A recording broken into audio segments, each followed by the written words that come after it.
السلام علیکم ورحمۃ اللہ وبرکاتہ۔ سامعین کرام، میں امید کرتا ہوں آپ سب خیریت سے ہوں گے، خوشحال ہوں گے۔ میں آج ایک دفعہ پھر آپ کی خدمت میں ایک نئے عنوان کے ساتھ حاضر ہوں۔ سامعین کرام، حضرت قاری طیب صاحب نے ایک واقعہ سنایا تھا کہ ایک مرتبہ حضرت امام شافعی نے حضرت امام احمد کو خط لکھا کہ بہت عرصہ ہوا آپ تشریف نہیں لائے، آپ سے ملاقات کو جی چاہتا ہے۔ حضرت امام شافعی رحمۃ اللہ علیہ استاد ہیں اور حضرت امام احمد بن حنبل رحمۃ اللہ علیہ ان کے شاگرد ہیں۔ حضرت امام شافعی کا قیام مصر میں تھا، اس لیے وہاں شوافع زیادہ ہیں۔ جواب میں حضرت امام احمد بن حنبل نے فوراً اپنا پروگرام لکھ کر بھیجا کہ فلاں دن فلاں تاریخ کو آپ کی خدمت میں مصر میں حاضر ہو رہا ہوں۔ حضرت امام شافعی نے اپنے گھر والوں کو، اپنے ملنے جلنے والوں کو اور دوست احباب اور دوسرے علماء کو ان کے آنے کی اطلاع دی۔ پھر ان کی دعوت اور ان کے استقبال کا خصوصی اہتمام کیا اور لوگوں سے بتایا کہ اگرچہ وہ میرے شاگرد ہیں مگر وہ ایک بڑے ولی ہیں، بڑے امام ہیں، اللہ تعالیٰ نے ان کو بڑا مرتبہ عطا فرمایا ہے۔ چنانچہ جس دن ان کو پہنچنا تھا اس دن امام شافعی رحمۃ اللہ علیہ نے اپنے شاگردوں اور دوسرے علماء اکرام کو لے کر ان کے استقبال کے لیے شہر سے باہر تشریف لے گئے۔ اس وقت مصر کے جو بادشاہ تھے وہ بھی حضرت امام شافعی رحمۃ اللہ علیہ کے متعاقد تھے، وہ بھی امام صاحب کے ساتھ استقبال کے لیے چلے آئے۔ پھر بادشاہ کے ساتھ ان کے ارکان دولت بھی، وزراء اور امراء بھی آ گئے۔ وقت مقررہ پر حضرت امام احمد بن حنبل پہنچ گئے۔ حضرت امام شافعی نے ان کا بڑا شاندار استقبال کیا اور پھر عزت و احترام کے ساتھ ان کو لے کر گھر پہنچ گئے اور ان کے لیے بہترین کھانے کا انتظام کیا۔ اس زمانے میں عام طور پر اولیاء اللہ اور بزرگوں کی یہ شان تھی کہ وہ کھانا بہت کم کھایا کرتے تھے اور رات بھر پھر اللہ تعالیٰ کی عبادت کیا کرتے تھے۔ جب حضرت امام احمد بن حنبل کھانا کھانے بیٹھے تو دیر تک کھانا کھاتے رہے جیسے کئی روز کے بھوکے ہیں۔ باقی لوگ کھانا کھا کر اٹھ گئے مگر وہ کھاتے رہے۔ لوگ بہت متعجب ہوئے کہ حضرت امام شافعی رحمۃ اللہ علیہ نے تو ان کی بڑی تعریف کی تھی کہ یہ بڑے اللہ والے ہیں اور بزرگ انسان ہیں، مگر یہ تو خوب پیٹ بھر کر کھانا کھا رہے ہیں۔ لوگوں میں اور گھر والوں میں ان کے بارے میں چہمگوئیاں ہونے لگی لیکن کوئی کچھ نہ بولا۔ پھر جس کمرے میں حضرت امام احمد بن حنبل کے لیے رات کے وقت آرام کرنے کا انتظام کیا گیا تھا، اس کمرے میں حضرت امام شافعی کی بچیوں نے ایک مصلی بچھا دیا، مسواک رکھ دیا، استنجا کے لیے ڈھیلے اور پانی رکھ دیا اور وضو کے لیے لوٹا بھر کر پانی رکھ دیا تاکہ جب وہ رات کو تہجد کے لیے اٹھیں تو انہیں کسی قسم کی کوئی پریشانی نہ ہو۔ اور اس زمانے میں رات کو تہجد کے لیے اٹھنا ایک عام معمول تھا۔ اللہ تعالیٰ بچائے کہ آج ہمارے زمانے میں یہ افسوسناک ماحول ہو گیا ہے کہ صبح 8 بجے اور 9 بجے اٹھنا ہمارا معمول بن چکا ہے۔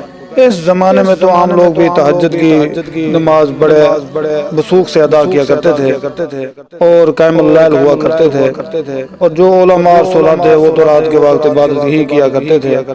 اللہ تعالیٰ ہم سب کو بھی تہجد پڑھنے کی توفیق عطا فرمائے، آمین۔ بہرحال حضرت امام احمد بن حنبل نے رات کو اس کمرے میں آرام کیا اور صبح اٹھ کر فجر کی نماز پڑھنے چلے گئے۔ جیسے وہ نماز کے لیے نکلے تو حضرت امام شافعی کی بچیاں اس کمرے میں آ گئی تو وہاں دیکھا کہ پانی کا لوٹا ویسے کا ویسا پانی سے بھرا ہوا ہے، نہ مسواک استعمال ہوئی، نہ ڈھیلے استعمال ہوئے، نہ وضو کے لیے پانی استعمال ہوا، سب کچھ جیسا تھا ویسا ہی رکھا ہے۔ اب ان کے دل میں یہ شبہ ہوا کہ شاید رات کو چونکہ زیادہ کھا لیا تھا اس لیے تہجد کے لیے آنکھ نہیں کھلی، جبکہ فجر کی نماز پڑھی ہے۔ جب نماز پڑھ کر حضرت امام احمد بن حنبل تشریف لائے تو گھر والوں نے حضرت امام شافعی سے کہا کہ آپ نے فرمایا تھا کہ وہ بہت بڑے اللہ والے اور بہت بڑے بزرگ ہیں مگر رات کو انہیں کھانا بھی خوب کھایا اور رات کو ہم نے ان کے لیے وضو اور استنجا کے لیے پانی اور ڈھیلے رکھے تھے، وہ بھی استعمال نہیں ہوئے۔ معلوم ہوا کہ رات کو تہجد کی نماز بھی نہیں پڑھی۔ اب حضرت امام شافعی کو بھی تشویش ہوئی، لہذا انہوں نے حضرت امام احمد بن حنبل کو بلایا اور تنہائی میں لے جا کر ان سے پوچھا کہ اس طرح کی باتیں سننے میں آ رہی ہیں کہ آپ نے کھانا بھی غیر معمولی طور پر کچھ زیادہ کھا لیا، جس کمرے میں آپ کے لیے سونے کا انتظام کیا گیا تھا اس کمرے میں آخری شب میں استعمال کے لیے جو چیزیں رکھی گئی تھی وہ بھی استعمال نہیں ہوئی، کیا بات ہے؟ آپ پہلے تو ایسے نہیں تھے، کیا یہاں سے جانے کے بعد آپ کے مزاج میں کچھ تبدیلی آ گئی ہے؟ حضرت امام احمد بن حنبل نے فرمایا کہ حضرت میرے بارے میں جو باتیں ہو رہی ہیں وہ درست نہیں ہیں، بلکہ بات کچھ اور ہے۔ بات دراصل یہ ہے کہ میں جس وقت کھانا کھانے کے لیے آپ کے دسترخوان پر پہنچا اور جس وقت میں نے اس کمرے میں قدم رکھا تو میں نے دیکھا کہ اس کھانے کے حلال اور طیب ہونے کی وجہ سے وہ کمرہ نور سے چکا چوند ہو رہا ہے، اور یہ دیکھا کہ آسمان سے لے کر اس دسترخوان تک انوار کی بارش ہو رہی ہے۔ جب میں نے یہ صورتحال دیکھی تو میں نے سوچا کہ شاید اس سے زیادہ حلال اور طیب کھانا مجھے زندگی میں نہیں ملے گا، لہذا جتنا بھی زیادہ سے زیادہ اس کو کھا لیا جائے تو بہتر ہوگا، اس لیے کہ اس کھانے کا ذرا ایمان کو اور دل کو روشن کرنے والا ہے، اس لیے مجھ سے جتنا زیادہ سے زیادہ کھانا کھایا جا سکا کھا لیا، اور میں نے یہ نہیں دیکھا کہ کون کتنا کھا رہا ہے، کون میرے بارے میں کیا سوچ رہا ہے۔ جہاں تک مجھ میں کھانے کی سکت تھی میں کھاتا گیا، اور پھر حلال کھانے سے بد ہضمی بھی تو نہیں ہوتی بلکہ وہ سریع الہضم ہوتا ہے اور اندر جا کر جزو بدن بن جاتا ہے، روح کو منور کرنے کا ذریعہ بن جاتا ہے۔ الحمدللہ میں نے اس کا اثر محسوس کیا۔ کھانا کھانے کے بعد نہ تو مجھے بد ہضمی ہوئی اور نہ مجھے کوئی تکلیف ہوئی۔ پھر کھانے کے بعد عشاء کی نماز سے فارغ ہو کر جب میں اس کمرے میں پہنچا جہاں آپ نے میرے لیے آرام کا انتظام کیا تھا تو وہاں جا کر تو میری حالت ہی بدلی ہوئی تھی، سونے کو آرام کرنے کو طبیعت ہی نہیں جا رہی تھی، اگرچہ میں لمبا سفر کر کے آیا تھا مگر اس کھانے میں اتنی غذائیت اور توانائی تھی کہ میری تکان بھی ختم ہو گئی اور سستی بھی جاتی رہی۔ جب میں سونے کے لیے لیٹا تو مجھے نیند نہ آئی، لہذا میں لیٹا رہا، لیٹے قرآن و حدیث میں غور کرتا رہا، حتیٰ کہ پوری رات غور و فکر کرتے ہوئے گزار دی، اور اس رات میں نے قرآن و حدیث سے 100 مسائل سمجھ لیے۔ وہ مسائل ایسے تھے جو اس سے پہلے کبھی میرے ذہن میں نہیں آئے تھے، نہ ہی ان کی طرف کبھی خیال گیا تھا، لیکن جب آج کی رات میں نے غور کیا تو مجھے ایسا محسوس ہوا کہ قرآن و حدیث کے علوم اور اسرار میرے سامنے کھلے ہوئے ہیں۔ تمام مسائل کی تفصیل اور جوابات میرے ذہن میں آتے چلے گئے اور صبح تک میں مسائل کو محفوظ کرتا رہا۔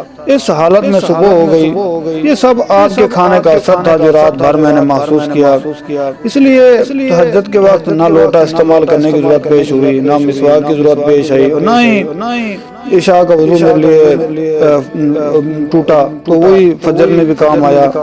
یہ سن کر حضرت امام شافعی رحمۃ اللہ علیہ نے پھر اپنے گھر والوں کو حقیقت حال بتائی۔ جو لوگ ان کے بارے میں غلط قسم کی باتیں کر رہے تھے ان سے کہا کہ تم نے ان کی شان میں گستاخی کی ہے، لہذا ان سے معافی مانگو، ان کا تو یہ حال ہے۔ حاصل کلام واقعی ہمارے اندر جو دین کا جذبہ نہیں ہے اور دین کی طرف ملان نہیں ہے، جبکہ ہم جانتے ہیں کہ دین بر حق ہے، آخرت بر حق ہے اور ہمیں آخرت کی طرف متوجہ ہونا چاہیے، پھر بھی دل اس طرف نہیں آتا۔ اس کی وجہ یہ ہے کہ ہمارے غذا میں حلال نہیں ہے، اور اس لیے ہم حرام اور مشتبہ غذا سے بچنے کی کوشش کریں، خود بھی بچیں، اپنے گھر والوں اور اپنے بچوں کو بھی حرام اور مشتبہ غذا سے بچائیں کہ کسی کے پیٹ میں حرام اور مشتبہ غذا نہ جانے پائے، ورنہ اس کے وبال سے نہ بچ سکیں گے۔ اللہ تعالی ہم سب کو حلال اور طیب روزی عطا فرمائے اور حرام غذا سے ہم سب کی حفاظت فرمائے، آمین۔ والسلام ورحمۃ اللہ وبرکاتہ۔